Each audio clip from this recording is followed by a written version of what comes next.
एक बार एक जंगल के निकट दो राजाओं के बीच घोर युद्ध हुआ। एक जीता, दूसरा हारा। सेनाएं अपने नगरों को लौट गईं। बस सेना का एक ढोल पीछे रह गया। उस ढोल को बजा बजाकर सेना के साथ गए भाट व चारण रात को वीरता की कहानियां सुनाते थे। युद्ध के बाद एक दिन आंधी आई। आंधी के जोर में वह ढोल लुढ़कता पुढ़कता एक सूखे पेड़ के पास जाकर टिक गया। उस पेड़ की सूखी टहनियां ढोल से इस तरह से सट गई थीं कि तेज हवा चलते ही ढोल पर टकरा जाती थीं और ढमाडम ढमाडम की गुंजायमान आवाज होती। एक सियार उस क्षेत्र में घूमता था। उसने ढोल की आवाज सुनी। वह बड़ा भयभीत हुआ। ऐसी अजीब आवाज बोलते पहले उसने किसी जानवर को नहीं सुना था। वह सोचने लगा कि यह कैसा जानवर है जो ऐसी जोरदार बोली बोलता है, ढमाडम।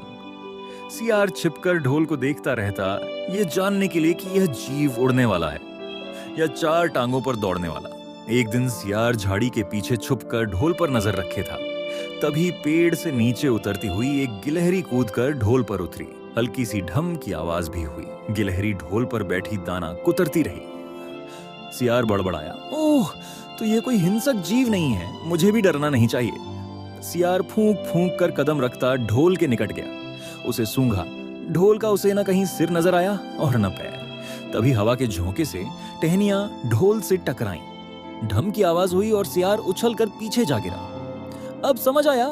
सियार उठने की कोशिश करता हुआ बोला, यह तो बाहर का खोल है, जीव इस खोल के अंदर है। आवाज बता रही है कि जो कोई जीव इस खोल के भीतर रहता है वे मोटा ताजा होना चाहिए, चर्बी से भरा शरीर, तभी ये ढम ढम की जोरदार बोली बोलता है। अपनी मान में घुसते ही सियार बोला, ओ सियारी, दावत खाने के लिए तैयार हो जा, एक मोटे ताजे शिकार का पता लगाकर आया हूं। सियारी पूछने लगी, तुम उसे मारकर क्यों नहीं लाए?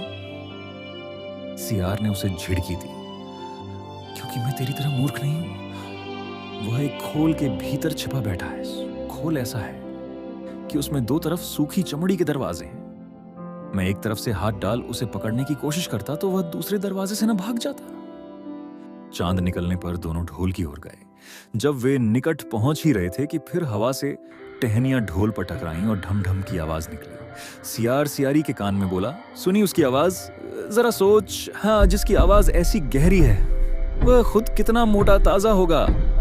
दोनों ढोल को सीधा कर उसके दोनों ओर बैठे और लगे दांतों से ढोल के दोनों चमड़ी वाले भाग के किनारे फाड़ने। जैसे ही चमड़ियां कटने लगी, सियार बोला, होशियार रहना, एक साथ हाथ अंदर डाल शिकार को दबोचना है। दोनों ने हूं की आवाज के साथ हाथ ढोल के भीतर डाले और अंदर टटोलने लगे।